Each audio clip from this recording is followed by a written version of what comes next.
Guys આપણો તો આવી ગયા હતા ગામડાના અંદર. તો ગામડાનો માહોલ કેવો હોય તમને બતાવી દઈએ કે ગામના અંદર જતો તો પેલા વટનો સાયલો, એક બોર અને તમને બાજુમાં જોવા મળે એક નાનકડું તલાય અને તલાયના જોડે એક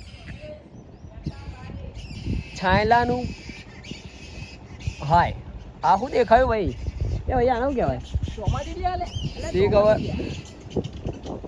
આકાશમાં નહીં ભાઈ, આ વખતે તો ઝાડ ઉપર કોક દેખાયું ખતરનાક જાનવર રસ્તા અંદર નહીં પણ આ વખતે તો ઝાડ ઉપર કોક દેખાયું. બે કાળું કાળું કોક લટકી રહ્યું હોય અને ભાઈ ખતરનાક વસ્તુ હો. આનો નોમ તમને લોકોને આવડે કે નહીં આવડતું? આપણા ભાઈને પૂછી લઈએ. ભાઈ શું નોમ આનું? હા, વાઘોલ. ભાઈ વાઘોલ કહેવાય. વાઘોલ કે હા ભાઈ. આ તમને લોકોને ખબર હોય કે આને શું કહેવાય તો